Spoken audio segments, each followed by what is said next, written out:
Welcome to this legislative candidate interview here in the WIN studio at the Eau Claire Chamber of Commerce.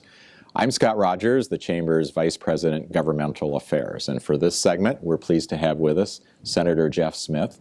Senator Smith is a Democrat, currently represents District 31, and you're running for re-election. Thanks for joining us. Thank you, Scott. I'm glad to be here. Let me tell you a little bit about this format if you haven't seen one of these videos. The Chamber does not endorse candidates for elective office, but we are very interested in public policy, how it affects the business community. And so we do this series of interviews to help voters in the various legislative districts learn a little bit more about the candidates and hear in their own words how they view some of the business issues. So Senator Smith, let's start out getting a little acquainted with you and your background. Tell us about yourself, what led you to be interested in being in the legislature and in the state senate now. Yeah, thanks, Scott. You know, I'm small businessman. You know all those things about me. I grew up right here in the city of Eau Claire, had a business that I shared with my father and then bought from him, and Bob Smith's Window Cleaning, and small business, very small business, right? But we grew it to 20 employees, gave me some chance and opportunity to give back to the community.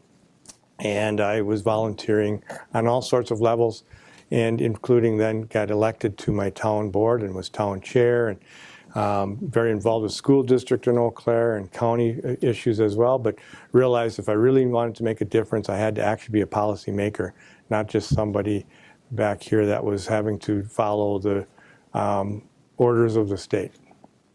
So you ran for the assembly initially, and then you've been in the state senate for how long? So now this is my first term in the state senate, and I'm hoping to serve a second.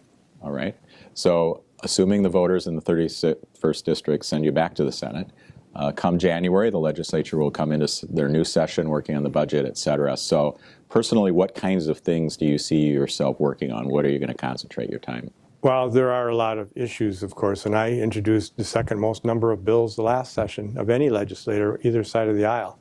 Unfortunately, being in the minority and the way the majority is working these days, only 1% of the bills that Democrats introduce get a hearing. Whereas when we had the majority in the 2009 and 10 session, 80% of Republican bills actually got a hearing. That's the way it should work, and I'd like to work on figuring out how we're going to be able to come together to be able to let the public have public hearings on all sorts of ideas, and that's the way we can come together.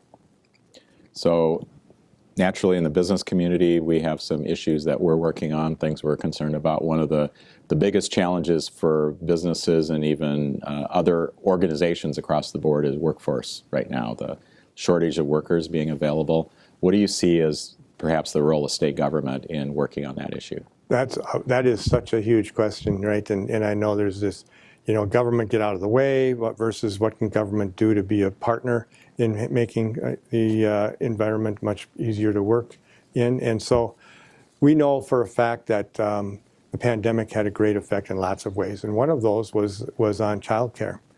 Childcare was already an issue going into the pandemic, as we know it. But 25% of the childcare facilities in the state of Wisconsin closed down during the pandemic and never really were able to come back. We need to figure that out, because if adults are supposed to come back to work, they need to be able to have the ability and safe place to bring their children, a place also that is professionally run and helping to develop their children so that they're ready for school and the workforce when they get to that age too. What do you think are some of the things that the legislature could be looking at in the child care area? I know you attended a legislative forum recently that a local child care task force put on. What are some of the things you think might make sense? Yes, and that one was in Eau Claire, and I've actually been part of one for a couple of years in Jackson County as well, and it's a partnership. It is definitely going to have to be a private-public partnership with the business community who understand that this is really a big issue, and for them to be able to get the skilled workers that they need. So the government's role has to be in providing the support, providing the incentives to be able to help the business community. Maybe it's through our school districts as well, to provide some of that support. All right. So there's some other areas like talent attraction, education. What do you see as some of those roles in helping out with workforce? Well, talent attraction comes from supporting our public schools, supporting our UW system and our technical college, because, of course, people want to live in a place where their own children can be educated and also be improving themselves. But they also love, by the way, to live in the state of Wisconsin because we have a beautiful state. So tourism is a big deal, but it's also a big deal for us that live here, whether it be fishing, whether it be just enjoying the outdoors in one way or another. So we need to be sure we are taking care of our environment. One of the educational issues that has been of interest to the Chippewa Valley, of course, has been UW Eau Claire's proposed science and health sciences building. You were in the legislature when the first set of funding was passed for that for phase one, but the second phase did not make it through the legislature last year. Actually, last time it was actually not proposed by the regents. This year the regents have put it in their proposed budget.